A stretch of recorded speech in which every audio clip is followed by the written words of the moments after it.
Hello नमस्कार दोस्तों, कैसे हो? उम्मीद करते हैं आप सब अच्छे होंगे। आप सभी का हमारे सेडा क्लासेस चैनल में बहुत बहुत स्वागत है।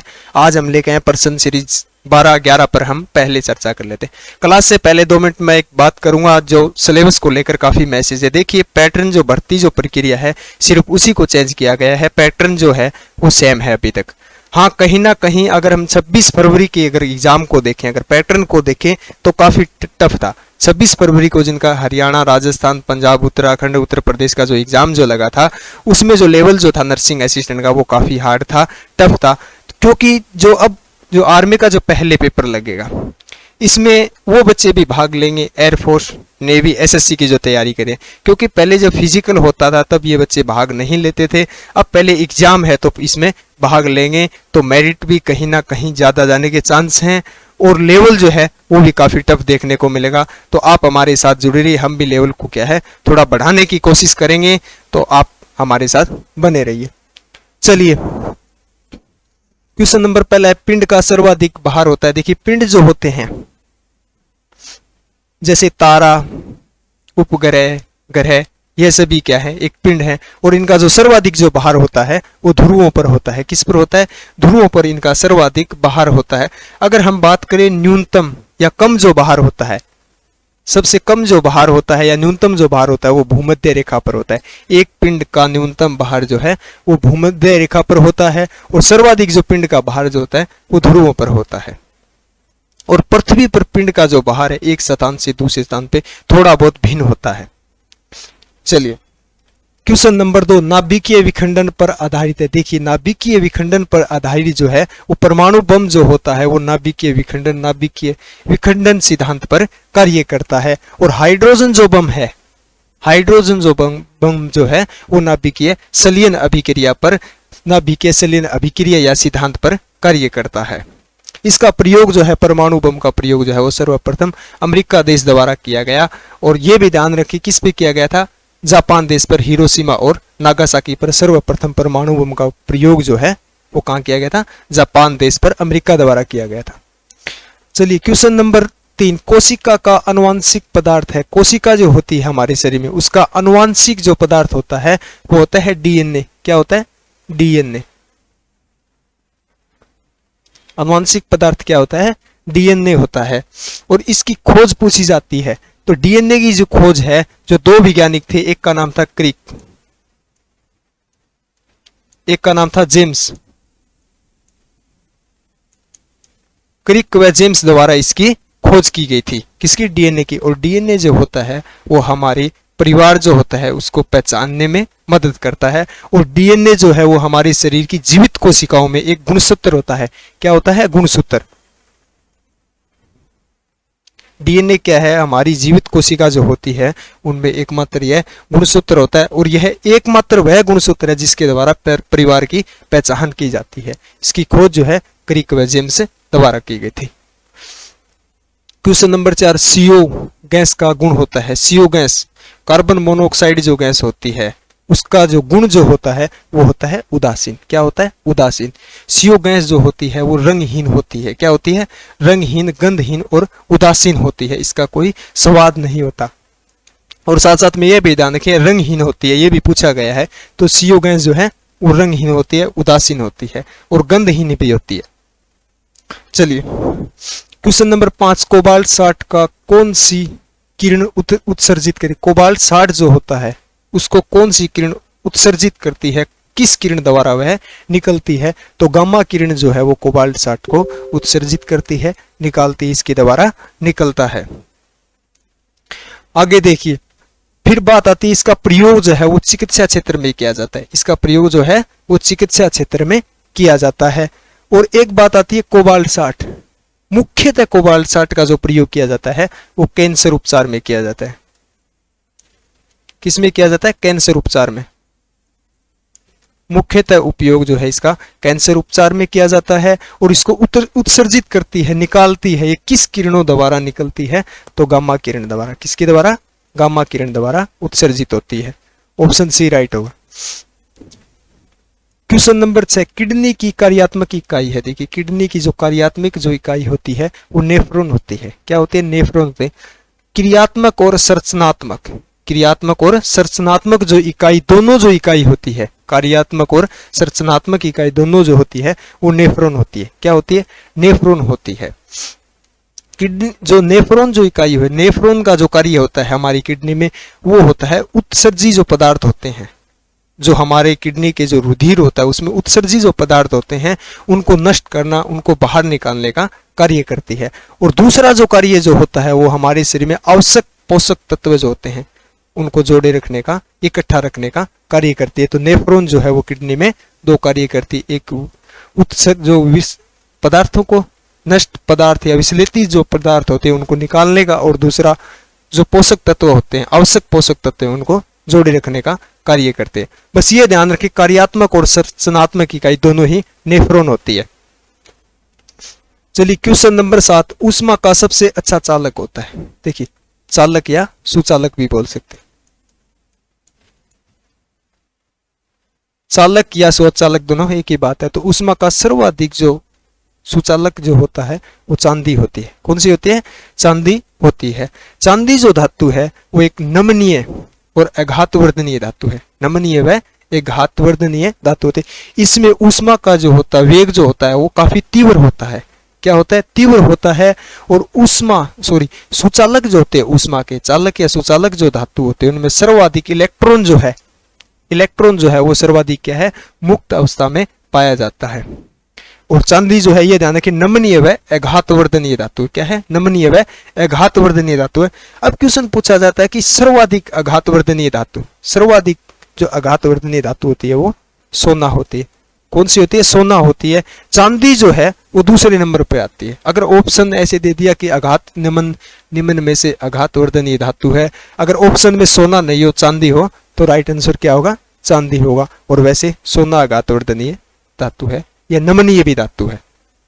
क्लियर है?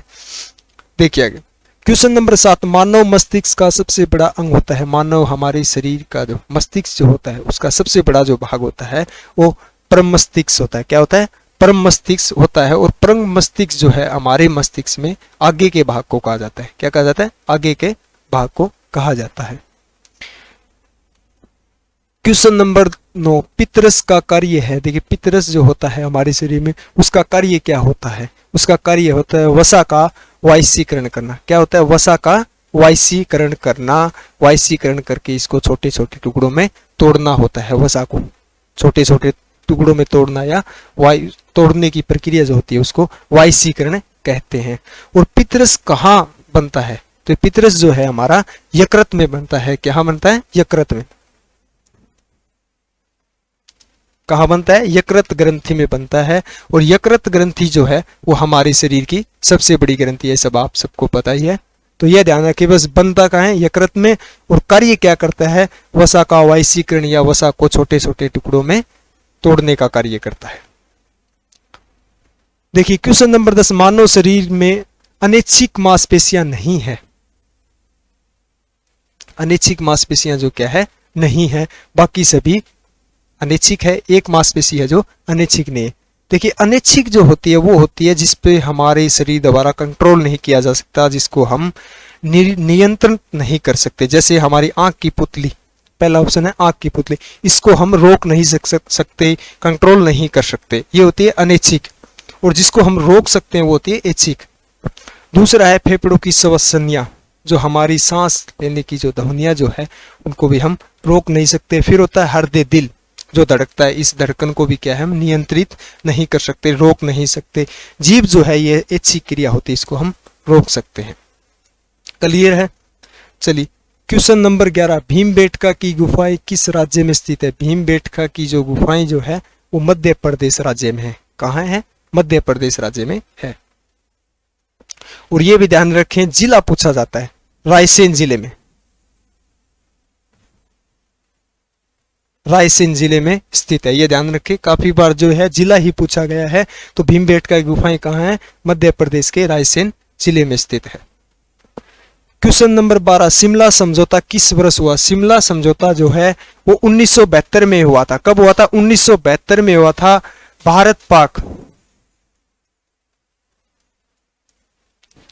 भारत पाक का जो युद्ध हुआ था 1971 में, 1971 में भारत पाक का जो युद्ध हुआ था उसमें शांति को बढ़ावा देने के लिए शिमला समझौता हुआ था। तो 1971 में भारत पाक का युद्ध हुआ तो शिमला समझौता जो है वो भारत और पाकिस्तान देश के मध्य हुआ था। कब हुआ था? 1972 में। देखिए question number 13, home rule league की स्थापना कब हुई? होम रूल लीग जो था उसकी स्थापना, होम रूल लीग जो है यह एक राष्ट्रीय राजनीतिक संगठन था। क्या था? राष्ट्रीय राजनीतिक संगठन था। इसकी जो स्थापना जो है वो 1916 में हुई थी। कब हुई थी? 1916 में हुई थी। अब दूसरा क्वेश्चन जो पूछा जाता है वो पूछा जाता है किसके द्वारा की गई थी? तो लोकमान्य बाल गंगाधर तिलक द्वारा इसकी क्या की थी? तिलक द्वारा इसकी क्या की गई थी? स्थापना की गई थी। अब क्वेश्चन पूछा जाता है कहां सर्वप्रथम तिलक द्वारा की गई थी? तो इसकी जो स्थापना जो है सर्वप्रथम वो बेलगांव कर्नाटक में हुई थी। और स्थापना किसने की थी? बाल गंगाधर तिलक ने की थी। कब की थी? 1916 में। और कहां की गई थी? बेलगांव में। और यह एक राजनीतिक राष्ट्रीय संगठन था। देखिए क्वेश्चन नंबर 14, प्रस्तावना की भाषा किस देश से ली गई है? देखिए प्रस्तावना की जो भाषा है, जो हमारी संविधान में जो आर्ट है, वो प्रस्तावना जो आर्ट है उसको कहां से लिया गया? तो वो लिया गया संयुक्त राज्य अमेरिका द्वारा। किसके द्वारा? संयुक्त राज्य अमेरिका द्वारा। एक और पूछा जाता है, ध्यान रखें, नीति निर्देशक सिद्धांत जो है वो आयरलैंड से लिया गया। कहां से लिया गया? आयरलैंड से लिया गया था। और प्रस्तावना जो है वो संयुक्त राज्य अमेरिका देश से ली गई थी। क्वेश्चन नंबर 15, नितिन तोमर का संबंध किस खेल से है? नितिन तोमर जो है उनका संबंध जो है वो कबड्डी से था। किससे था? कबड्डी से था। और ये यूपी राज्य से संबंध रखते हैं। क्वेश्चन नंबर 16, प्रधानमंत्री उज्ज्वल योजना की शुरुआत किस वर्ष हुई थी? प्रधानमंत्री उज्ज्वल योजना की शुरुआत जो है वो 1 मई 2016 को हुई थी। कब हुई थी? 1 मई 2016 को हुई थी। उज्ज्वल योजना जो थी वो ये योजना थी 18 वर्ष से जो अधिक की आयु, 18 वर्ष की अधिक आयु की जो महिला हैं उनको गैस सिलेंडर फ्री देने की यह योजना थी। और इसकी स्थापना जो है वो 1 मई 2016 को हुई थी। कब हुई थी? किसके काल में हुई या तत्कालीन प्रधानमंत्री पूछे तो नरेंद्र मोदी द्वारा इसकी शुरुआत की गई थी। चलिए क्वेश्चन नंबर 17, प्रायद्वीपीय भारत की सबसे लंबी नदी। प्रायद्वीपीय भारत जो है उसकी सबसे लंबी नदी जो है वो गोदावरी है। कौन सी नदी है? सबसे लंबी नदी जो है गोदावरी है। और इसकी लंबाई है 1465 किलोमीटर। क्या है? 1465 किलोमीटर। एक क्वेश्चन आता है दक्षिण की गंगा या दक्षिण भारत की गंगा। तो दक्षिण भारत की जो गंगा है वो गोदावरी है। देखिए एक क्वेश्चन पूछा जाता है दक्षिण गंगा। दक्षिण गंगा जो है वो कावेरी नदी है। दूसरा क्वेश्चन पूछा जाता है दक्षिण भारत की गंगा।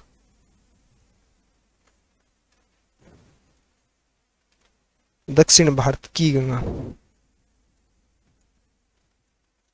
जो गंगा है वो गोदावरी। ये कंफ्यूजन करता है अगर दक्षिण गंगा ही पूछा जाए, सिर्फ दक्षिण गंगा, तो कावेरी नदी। अगर दक्षिण भारत की गंगा पूछी जाए तो कौन सी है? गोदावरी है। प्रायद्वीपीय भारत की या दक्षिण भारत की जो सबसे लंबी नदी जो है वो कौन सी है? गोदावरी नदी है, जिसकी लंबाई है 1465 kilometre. Question number 18, cabinet mission Bharat कब आया? देखिए कैबिनेट मिशन जो था वो व्यक्ति नहीं था, यह ब्रिटिशी प्रधानमंत्री या ब्रिटिशी सरकार द्वारा भेजी गई योजना थी जिसका नाम था कैबिनेट मिशन। और जो कब आया भारत? यह आया था 1946 में। क्वेश्चन नंबर 19, सुभाष चंद्र बोस ने 1939 में किस पार्टी की स्थापना की? देखिए सुभाष चंद्र बोस ने 1939 में किस पार्टी की स्थापना की थी? तो वो की थी फॉरवर्ड ब्लॉक की। किसकी की थी? फॉरवर्ड ब्लॉक पार्टी की स्थापना की थी। ये कांग्रेस पार्टी, भारतीय कांग्रेस पार्टी के क्या थे? ये नेता थे। और इनको क्या सत्ता में रहते हुए इनको बाहर निकाल दिया गया था, इसलिए इन्होंने पद से इस्तीफा देकर फॉरवर्ड ब्लॉक पार्टी की स्थापना की थी। कब की गई थी? 1939 में की थी। फिर बात आती है अधिवेशन की। पहला अधिवेशन कहाँ हुआ था? तो पहला अधिवेशन जो है वो नागपुर में हुआ था। Nagpur, Maharashtra.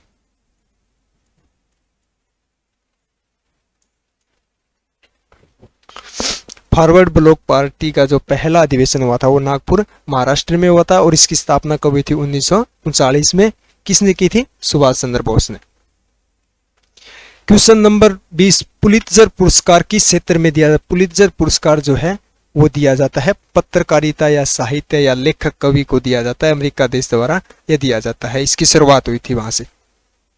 Question number 21, 23.5 degree उत्तरी अक्षांश को कौन सी रेखा कहा जाता है? 23.5 डिग्री अक्षांश से जो रेखा गुजरती है उसको क्या कहा जाता है? तो उसको कहा जाता है कर्क रेखा। क्या कहा जाता है? कर्क रेखा कहा जाता है। और कर्क रेखा, एक बात ध्यान रखें, भारत के 8 राज्यों से होकर गुजरती है। कितने? 8 राज्यों से होकर गुजरती है। दूसरा क्वेश्चन पूछा जाता है 23.5 डिग्री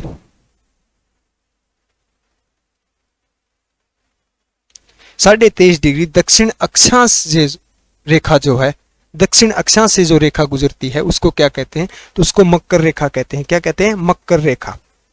23.5 डिग्री अक्षांश से, दक्षिणी अक्षांश से जो रेखा गुजरती है उसको मकर रेखा कहते हैं और उत्तरी अक्षांश से जो गुजरती है उसको कर्क रेखा कहते हैं। क्वेश्चन नंबर 22, देश में आपातकाल अब तक कितने बार लागू हुआ? देखिए, आपातकाल की जो स्थिति है भारत में अब तक 3 बार लागू हुई थी। कितनी बार लागू हुई थी? 3 बार लागू हुई थी। पहले लागू हुई थी 1962 में। 1962 में भारत चीन का युद्ध हुआ था। भारत चीन युद्ध।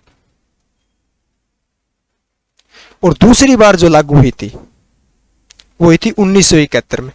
कब लागू हुई थी? 1971 में हुई थी और 1971 में भारत पाक के युद्ध में,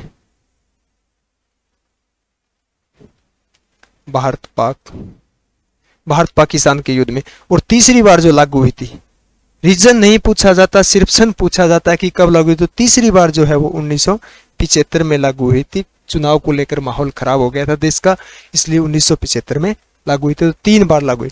इसी क्वेश्चन को दूसरे पूछा जाता है, तो ये पूछा जाता है कि भारत जब स्वतंत्र भारत में अब तक आपातकाल स्थिति कब लागू हुई? तो एक ही बात है, दोनों 3 ही बार लागू हुई थी। देखिए क्वेश्चन नंबर 23, विश्व साक्षरता दिवस कब मनाया जाता है? विश्व साक्षरता दिवस जो है वो 8 सितंबर को मनाया जाता है। कब मनाया जाता है? 8 सितंबर को मनाया जाता है। शिक्षा को बढ़ावा देने के लिए ये दिवस है, साक्षरता दिवस 8 सितंबर को मनाया जाता है। क्वेश्चन नंबर 24, महावीर स्वामी का जन्म हुआ। देखिए, महावीर स्वामी का जो जन्म जो है वो 540 ईसा पूर्व में हुआ था। कब हुआ था? 540 ईसा पूर्व में हुआ था। और महावीर स्वामी जो थे वो जैन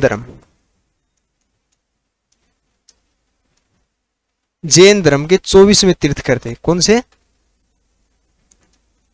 24वें तीर्थक थे।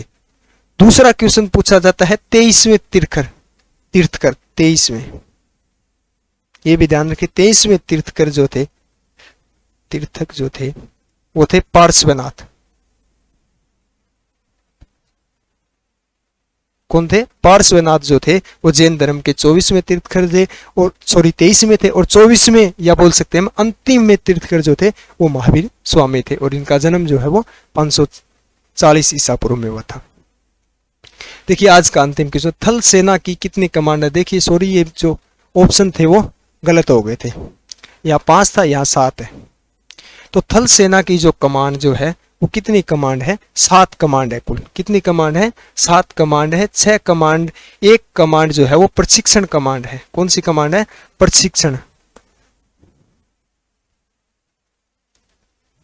ये पूछा जाता है प्रशिक्षण कमांड कहाँ स्थित है? तो प्रशिक्षण कमांड जो है वो शिमला में स्थित है, और कुल कमांड जो है वो 7 कमांड है। तो कैसी लगी आज की क्लास? हम उम्मीद करते हैं आप सबको अच्छी लगी होगी। हमारे साथ जुड़ी रहिए। इसी तरह हम आपकी कामयाबी के लिए, हम आपकी जो भर्ती में जो पहले पेपर को लेकर जो आप जो नर्वस हैं, जो उदास हैं, उसको लेकर हम आपके साथ बने रहेंगे। आप भी हमारे साथ बने रहिए। मिलते हैं अगली वीडियो के साथ। जय हिंद, जय भारत।